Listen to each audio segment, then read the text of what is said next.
Bonjour à toutes et à tous et bienvenue à ce webinaire.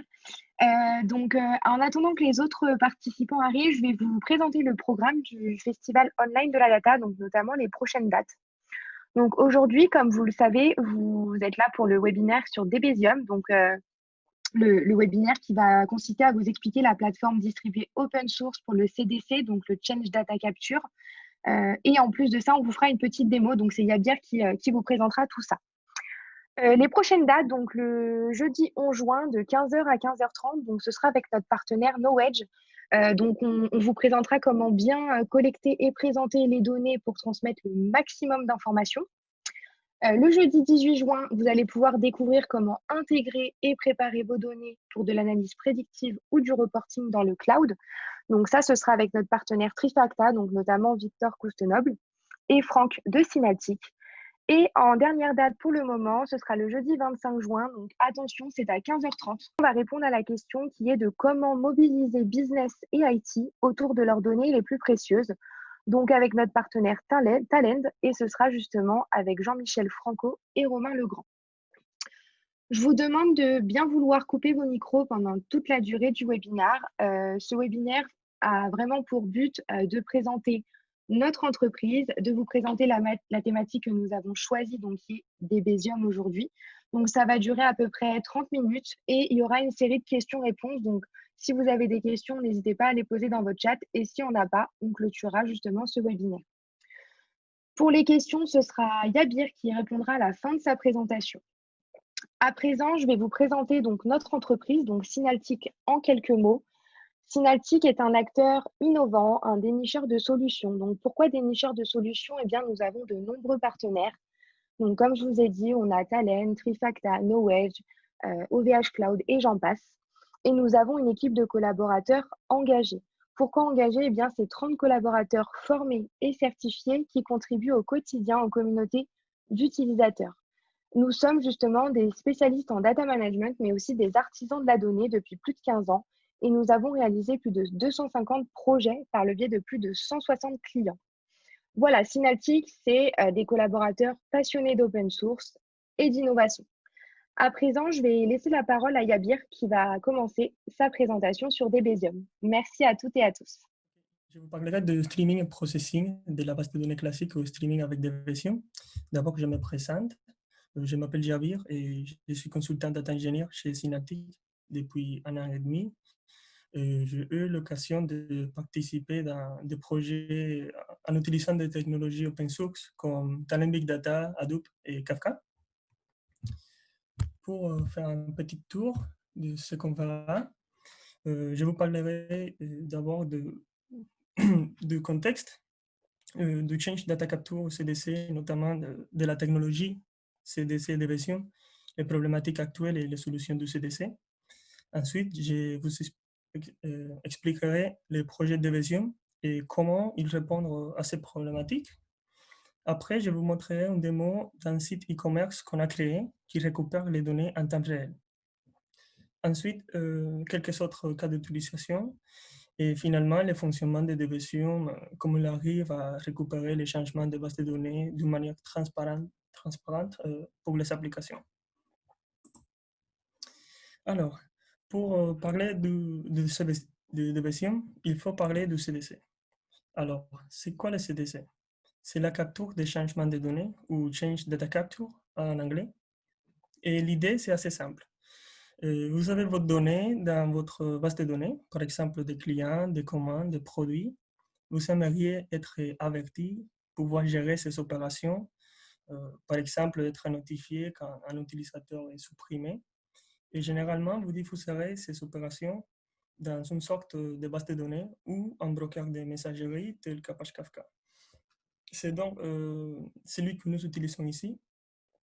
Ce n'est pas lié par définition à Kafka, mais Kafka a des caractéristiques très intéressantes dont je parlerai un peu après, qui le rendent très utile pour nos fins.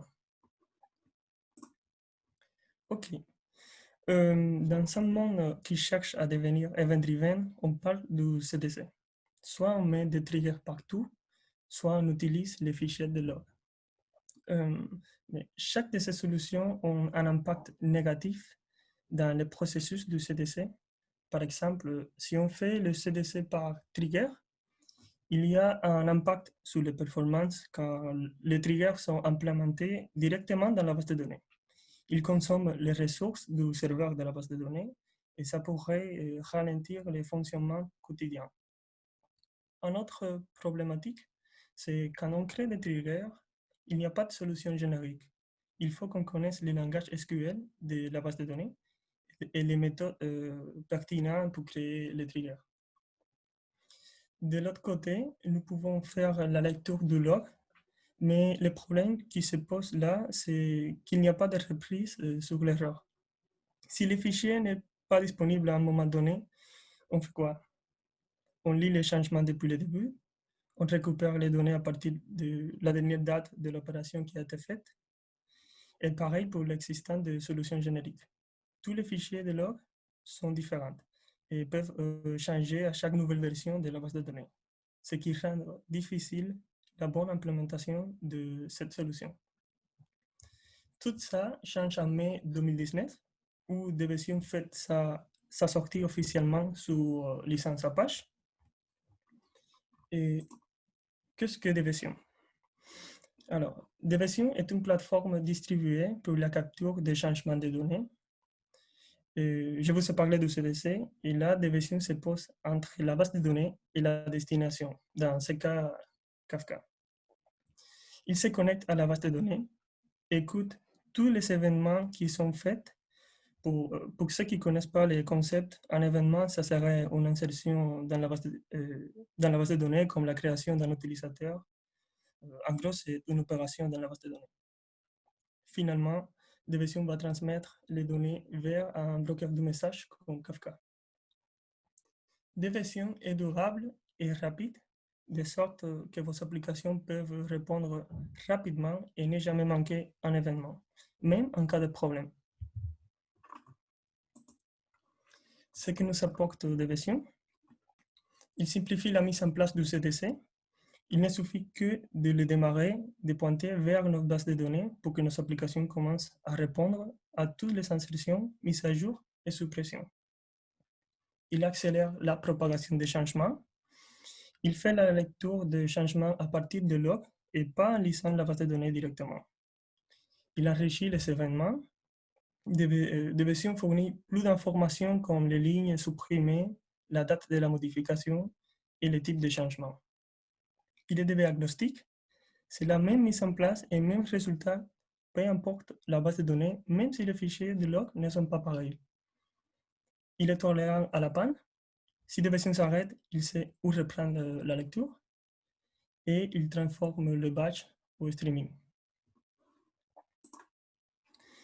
Alors, pour vous montrer concrètement comment Debezium s'utilise, je vais vous présenter une démo d'un site e-commerce qui est composé par une base de données MySQL qui a les tables d'entrée et vente. Et sur le diagramme, j'ai mis aussi la table produit, mais ces données ne sont pas récupérées par Debezium, donc on peut l'oublier pour l'instant. Ensuite, on a Debezium qui récupère les changements de cette table et les pousse vers le stack Kafka. Si on fait un zoom à cette stack, on aura les projets de Kafka Connect, c'est là que le connecteur Debezium s'intègre. Les brokers de messages Kafka, c'est là que les données seront stockées. KSQL qui nous permet de transformer les données de Kafka en temps réel en utilisant du SQL. Et les utilisateurs interrogent Kafka pour récupérer les données quand ils veulent et comme ils veulent. Finalement, le client sera une application web qu'on a implémentée en Node.js qui va nous afficher les données récupérées de manière graphique.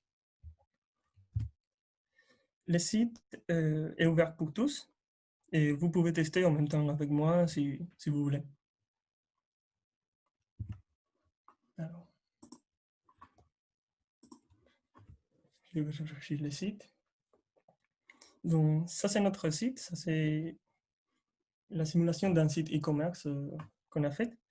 Alors, à gauche, on a notre liste des produits de la base de données MySQL que je vous ai montré à tout à l'heure. Et là, il y a 5 produits. On a enceinte, casque, écran, clavier, souris.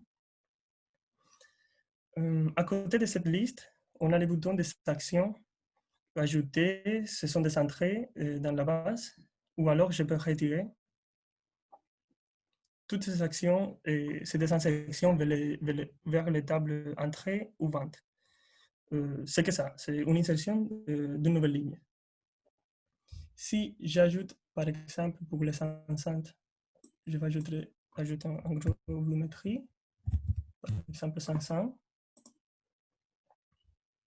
me dit la commande a été réalisée, et voilà. On voit aussi ça. On voit aussi tout de suite qu'une alerte apparaît, me notifie en disant les clients Javier Canario présente une activité importante sur la dernière minute. Après, je vais vous montrer concrètement comment on a fait, mais ce que je veux signaler ou que vous gardiez en tête, c'est le fait qu'on peut réagir en temps réel aux événements de la base de données. Dans ce cas, c'était une alerte sur le site, mais ça pourrait être un envoi de mail ou un SMS au client pour indiquer que sa commande a été bien prise en compte ou à la DSI pour identifier une anomalie. Cette partie à droite qui nous montre le dashboard pourrait être un autre site web, une application mobile ou comme vous voulez. Et là, on regarde que le dashboard récupère les changements de Kafka et affiche l'évolution de stock en temps réel dans la série temporelle. On a fait un premier dashboard avec tous les produits pour pouvoir les comparer facilement. Et là, et en bas, on a d'autres dashboards pour chaque produit. Et comme on a vu, là, on peut voir que l'évolution de stock rapidement. Alors, on a tout en bas. Tout en bas, on a aussi la liste d'événements. Là, on voulait vous montrer un autre client qui va consommer les données de Kafka d'une manière différente. Dans ces cas détaillés. On peut dire que la partie des graphiques, c'est un client, cette partie-là. Ça, c'est un client qui veut les données agrégées. Et cette partie en bas, c'est d'événements, c'est un client qui veut les données en détail. Donc là, à droite, on voit tous les clients qui sont en train de faire des opérations dans la base de données. Pour simuler de l'activité, on a ajouté des bots qui font des opérations à chaque minute. Je ne sais pas si je suis encore là. Mais si j'ajoute, par exemple, 120 enceintes,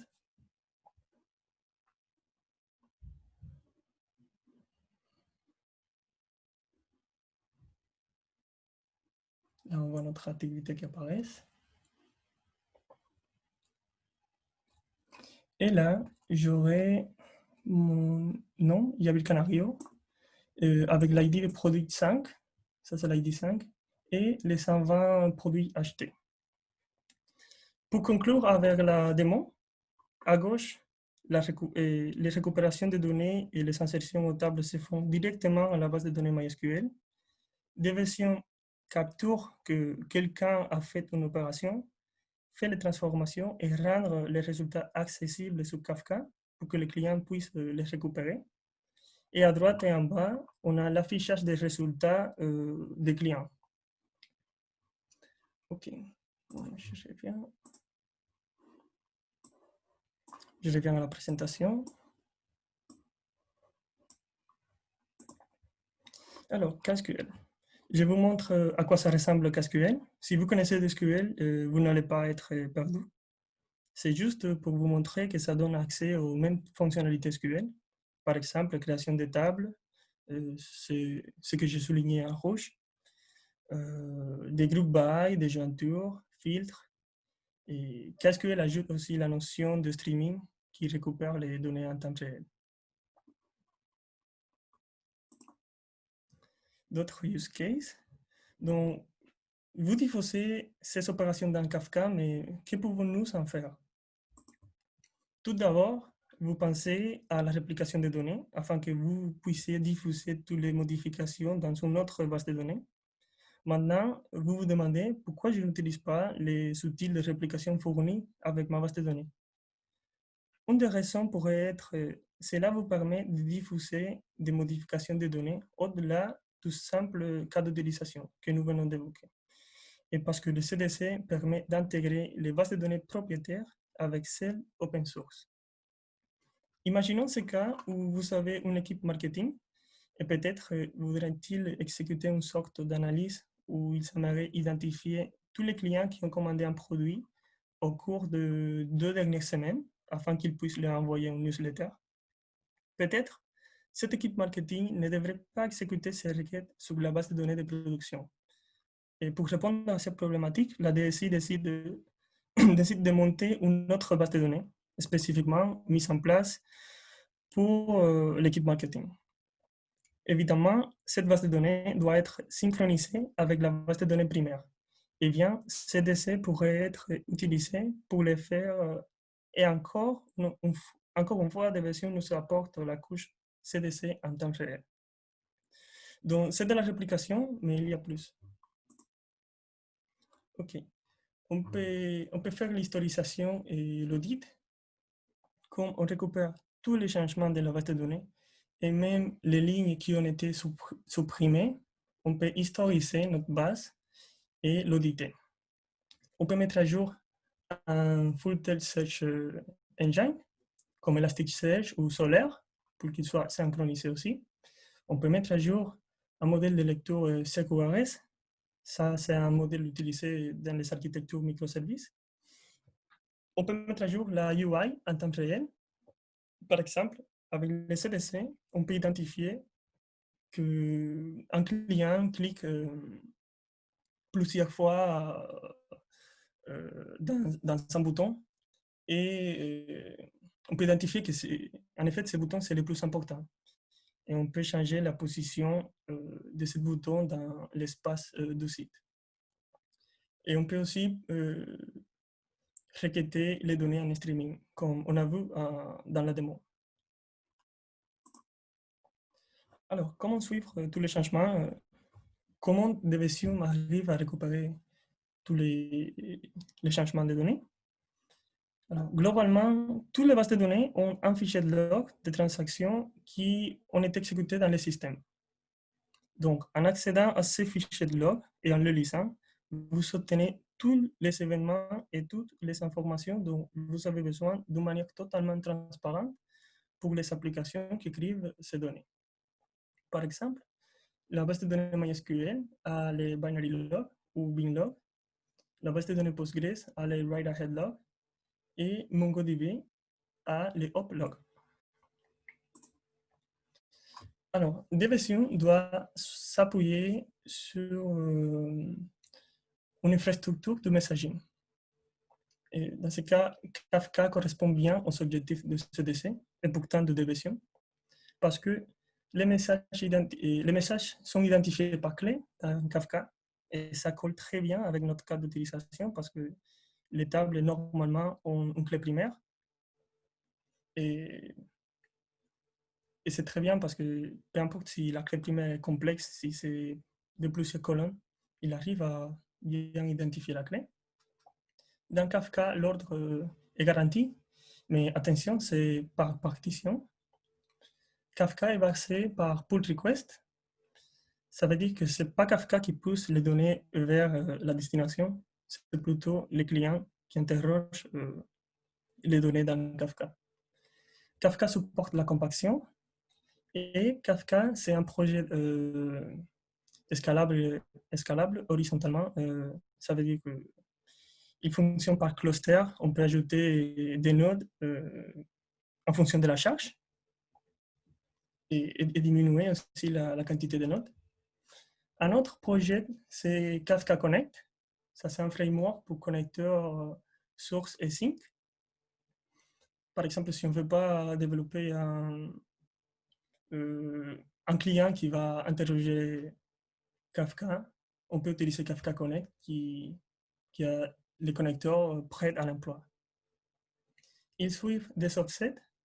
C'est ça qui permet des versions de reprendre la lecture où il s'arrête. Par exemple, si la base de données tombe en panne et on démarre cette base de données, il sait où il s'est arrêté.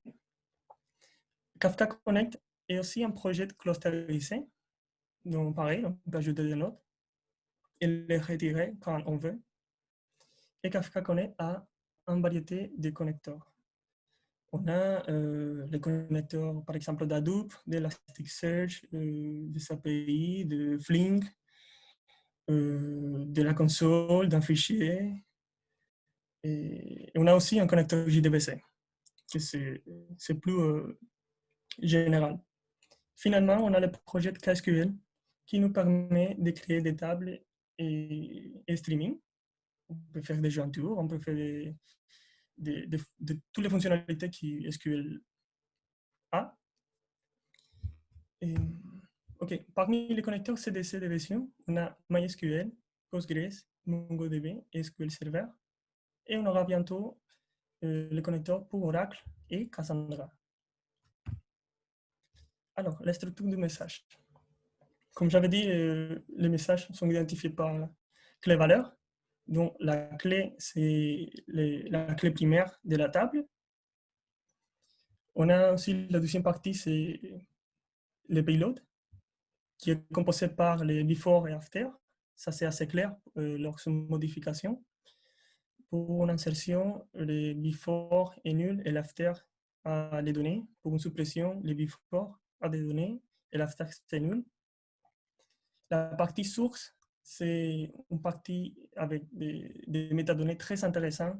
Par exemple, les noms de la table, le nom de la base de données, les fichiers log qu'il a lu, la position où il a lu ces données. Et, on a aussi l'opération. Dans ce cas, c'est l'opération C de création. Mais ça sera soit création, lecture, modification ou suppression. Et on a la date.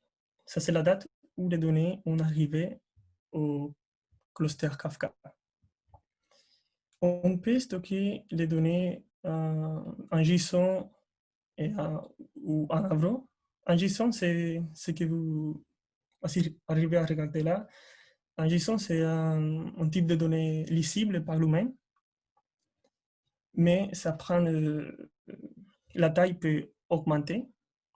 Et l'Avro, c'est un type de données compressées qui nous permet d'augmenter la vitesse de communication entre les différents projets. Alors, les fonctionnalités de version. Des versions nous permettent de standardiser des messages, peu importe la base de données source. C'est toujours la même structure. Des versions garantissent la récupération de tous les changements de la base de données.